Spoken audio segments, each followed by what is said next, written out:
Umurangkada man ng 2-week ceasefire deal ng US-Iran, inamin ng Department of Energy na posibleng hindi pa rin ito agad mapababa ang presyo ng produktong petrolyo. Ibig sabihin, posibleng mas matagalan pa ang nararanasang krisis sa langis. Kaya naman ang iba nating mga kababayan, may sentimiento kung approve o X ba ang oil crisis response na ginagawa ng pamahalaan. Ang sabi ng bayan, tinutukan ni Judea Bernardo. Kung ang mismong DOE hindi sigurado sa itatagal ng epekto ng pagtaas ng presyo ng langis, paano na lang kaya ang kahandaan ng gobyerno para tugunan ang lumalalang epekto nito sa ekonomiya? Ito ngayon ang ilan sa mga sentimiento ng ilang Pilipinong naiipit dahil sa nagtataasang presyo ng krudo, ng ilang serbisyo at ng ilang bilihin. Si Tatay Michael Domingo na mahigit 2 dekada ng tsuper ng jeep, wala na raw ibang hanap buhay na alam bukod sa pagmamaneho, kaya't mayat-maya na lamang itong umaaray dahil sa kapos na kita. Ang sabi niya, hindi na siya sigurado sa kung ano ba ang direksyon ng pagtulong na ginagawa ng gobyerno.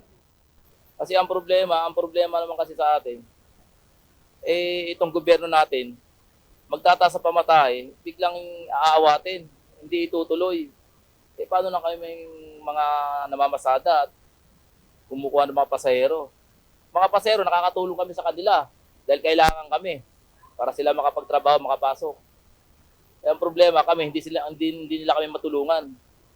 Naghihintay nga kami kasi malaking tulong din sa amin yun. Hanggang ngayon, naghihintay kami kung darating, kung kailan darating.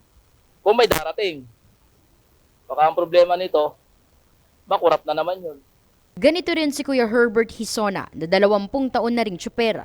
Aniya, sana bumaba na ang presyo ng diesel at kahit ayuda na muna sana ang madaliin ng gobyerno upang siguradong may maipang tutusto sa kanilang pamilya. Sana naman kung may ayuda man sana na ibibigay sa amin, yung laking tulong naman sana sa amin ito.